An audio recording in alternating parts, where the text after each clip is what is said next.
आज के वीडियो में हम लाए हैं UP TGT, PGT, LT, KVS, लेखपाल भर्ती हेतु हिंदी साहित्य और व्याकरण के बहुत अच्छे प्रश्न। इस श्रृंखला में पहला सदाचार में उपसर्ग है सत, अव, आ और आचार। इन चार विकल्पों में विकल्प नंबर ए सही है। प्रश्न अगला है अत्युक्ति में उपसर्ग है। पहला है ऊन, दूसरा है दूर, तीसरा है अति, चौथा है अधि। तो इसमें विकल्प सही होगा सी, अति। प्रश्न अगला है समादर और संरक्षण में उपसर्ग है उ, वा, प्रति और सम। तो इन चारों विकल्पों में विकल्प नंबर डी सही है, सम उपसर्ग है। प्रश्न अगला है प्रत्युपकार, प्रतिदिन, प्रत्युपदेश में उपसर्ग है। तो चार विकल्प दिए हैं, उनमें बी विकल्प सही है, प्रति।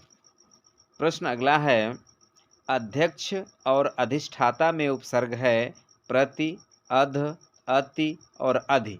तो अध्यक्ष में विकल्प नंबर डी सही है, अधि। प्रश्न अगला है अति उपसर्ग का अर्थ है। पहला है और, दूसरा है सामीप्य, तीसरा है पीछे और चौथा है अधिक। तो इसका विकल्प होगा अधिक। प्रश्न अगला है निम्नलिखित में कौन सा शब्द अरबी फारसी उपसर्ग युक्त नहीं है। तो इसमें समवाय शब्द जो है विकल्प नंबर डी, ये संस्कृत का है, इसलिए यही सही है। प्रश्न अगला है हिंदी उपसर्ग युक्त शब्द नहीं है। पहला है उपमा, दूसरा है कपूत, तीसरा है 49, चौथा है अवान। तो इसमें उपमा शब्द जो है ये संस्कृत का है। प्रश्न अगला है छलिया, पठनीय एवं कहानी में कौन सा प्रत्यय सही है।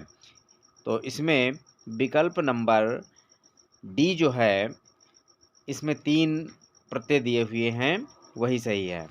प्रश्न अगला है चर्मकार, प्रभाकर में कौन सा प्रत्यय है। तो चर्मकार में कार और प्रभाकर में कर, यानी विकल्प नंबर ए जो है सही है, बाद बाकी 3 विकल्प गलत हैं। प्रश्न अगला है खंडहर, लुटेरा शब्द में कौन सा प्रत्यय है।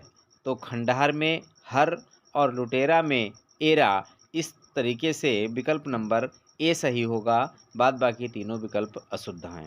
प्रश्न अगला है अलमारी शब्द किस भाषा का है। पहला है अंग्रेजी, दूसरा फ्रांसीसी, तीसरा डच, चौथा पुर्तगाली। तो इन चारों विकल्पों में विकल्प नंबर डी सही है, पुर्तगाली। प्रश्न अगला है रिक्शा शब्द किस भाषा का है। पहला है अंग्रेजी, दूसरा है फ्रांसीसी, तीसरा है जापानी, चौथा है पुर्तगाली। तो रिक्शा शब्द विकल्प नंबर सी सही है, जापानी है। प्रश्न अगला है रेलगाड़ी शब्द है तद्भव, विदेशी, देशज और संकर। तो इन चारों विकल्पों में विकल्प नंबर डी सही है, संकर। प्रश्न अगला है वकील शब्द किस भाषा का शब्द है। पहला है फारसी, दूसरा है अरबी, तीसरा है पुर्तगाली, चौथा है तुर्की। तो इन चारों विकल्पों में विकल्प नंबर बी सही है, अरबी। प्रश्न अगला है रिपोर्ताज किस भाषा का शब्द है। पहला है फारसी, दूसरा फ्रांसीसी, तीसरा तुर्की, फिर पुर्तगाली। इन चारों विकल्पों में विकल्प नंबर बी सही है, फ्रांसीसी। प्रश्न अगला है कारतूस किस भाषा का शब्द है। पहला है फारसी, दूसरा फ्रांसीसी, तीसरा फ्रेंच, चौथा पुर्तगाली। तो इन चारों विकल्पों में विकल्प नंबर सी सही है, फ्रेंच। प्रश्न अगला है निम्नलिखित में से किस शब्द में उपसर्ग है। तो ललिता, पराजय, दर्शक और कारीगर। इनमें विकल्प नंबर बी सही है, पराजय। इसमें परा उपसर्ग है। अगला प्रश्न है आल्पिन और गमला किस विदेशी भाषा के शब्द हैं। पहला है फ्रेंच, दूसरा पुर्तगाली, तीसरा अंग्रेजी, चौथा जापानी। तो इसमें विकल्प नंबर बी सही है, पुर्तगाली। प्रश्न अगला है दो भिन्न भाषाओं के मेल से बना शब्द कहलाता है तद्भव, देशज, विदेशज या संकर। तो चारों विकल्पों में विकल्प नंबर डी सही है, संकर होता है। प्रश्न अगला है घुड़सवार शब्द में निम्न में से क्या है। रूढ़ शब्द है, योग रूढ़ है, यौगिक शब्द है, निरर्थक शब्द है। तो इसमें विकल्प नंबर सी सही है, यौगिक शब्द है। प्रश्न अगला है सजावट शब्द का प्रत्यय बताइए। सजावट में आवट प्रत्यय है, अर्थात विकल्प नंबर बी सही है, शेष तीनों गलत हैं।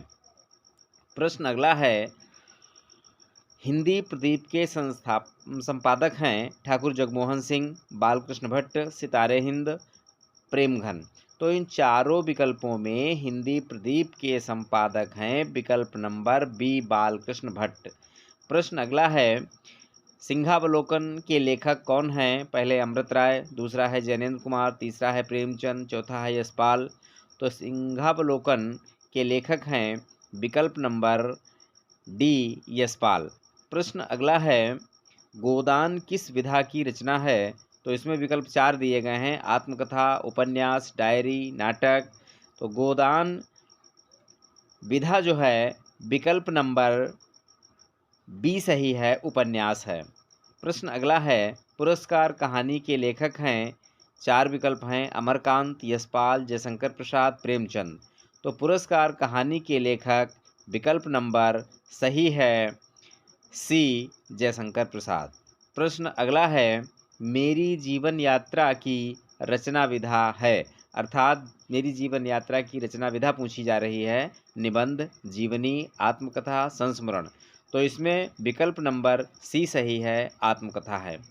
प्रश्न अगला है, निम्नलिखित में से जीवनी है, आवारा मसीहा, अतीत के चलचित्र, चिंतामणि, नीड़ का निर्माण फिर। तो इसमें विकल्प नंबर ए सही है, आवारा मसीहा, ये जीवनी परक रचना है। प्रश्न अगला है, कवि वचन सुधा के संपादक हैं, भारतेंदु हरिश्चंद्र, महावीर प्रसाद द्विवेदी, कमलेश्वर, गुलाब राय।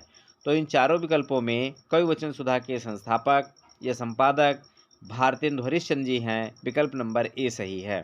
प्रश्न अगला है, आनंद कादम्बनी के संपादक हैं, भारतेंदु हरिश्चंद्र, राय कृष्णदास, डॉक्टर धर्मवीर भारती, और चौथा विकल्प है बद्री नारायण चौधरी प्रेमघन।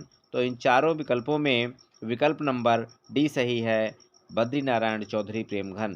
प्रश्न अगला है, ब्राह्मण पत्रिका के संपादक हैं, पहला है भारतेंदु हरिश्चंद्र, दूसरा है राय कृष्णदास, तीसरा है प्रताप नारायण मिश्र, चौथा है बद्री नारायण चौधरी प्रेमघन। तो इन चारों विकल्पों में विकल्प नंबर सी सही है, प्रताप नारायण मिश्र। प्रश्न अगला है, भाषा और आधुनिकता निबंध के लेखक हैं, पहला है श्याम सुंदर दास, दूसरा डॉक्टर संपूर्णानंद, तीसरा प्रोफेसर जी सुंदर रेड्डी, और चौथा हरिशंकर परसाई। तो इसका विकल्प नंबर सी सही है, प्रोफेसर जी सुंदर रेड्डी। प्रश्न अगला है, प्रेमचंद का उपन्यास नहीं है, पहला है गोदान, निर्मला, रंगभूमि, त्यागपत्र। इसमें ऊपर के 3 गोदान, निर्मला और रंगभूमि प्रेमचंद के हैं, त्यागपत्र जैनेन्द्र कुमार का है, इसलिए विकल्प डी सही है। प्रश्न अगला है, ध्रुवस्वामिनी की रचना विधा क्या है? नाटक, उपन्यास, जीवनी, एकांकी। तो इन चारों विकल्पों में विकल्प नंबर बी सही है, उपन्यास। ध्रुवस्वामिनी उपन्यास जो है जयशंकर प्रसाद का है। अशोक के फूल किस विधा की रचना है? नाटक, उपन्यास, जीवनी, निबंध। इन चारों विकल्पों में अशोक के फूल की विधा जो है वो निबंध है। प्रश्न नंबर इसका विकल्प डी सही होगा। अगला है, भारतेंदु की पत्रिका नहीं है, पहला है ब्राह्मण, दूसरा सरस्वती, तीसरा हरिश्चंद्र चंद्रिका, चौथा है आनंद कादम्बनी। तो इन चारों विकल्पों में भारतेंदु की पत्रिका नहीं है, विकल्प नंबर डी है, आनंद कादम्बनी। प्रश्न अगला है, सुख सागर के लेखक हैं, पहला है इंसाअल्लाह खां, दूसरा है सदल मिश्र, तीसरा है सदा सुखलाल, और चौथा है लल्लू लाल। तो इन चारों विकल्पों में विकल्प नंबर सही है, सी सदा सुखलाल। प्रश्न अगला है, अष्टयाम के लेखक कौन हैं? पहला है सूरदास, दूसरा है नाभादास, तीसरा है वल्लभाचार्य, चौथा है गोकुलनाथ। तो अष्टयाम नाभादास की रचना है, इसलिए विकल्प नंबर बी सही होगा। प्रश्न अगला है, खड़ी बोली गद्य के जन्मदाता कौन हैं? पहला है जयशंकर प्रसाद, दूसरा है भारतेंदु हरिश्चंद्र, तीसरा है श्याम सुंदर दास, चौथा है बालकृष्ण भट्ट। तो इस प्रश्न का जवाब होगा खड़ी बोली गद्य के जन्मदाता, विकल्प नंबर बी सही है,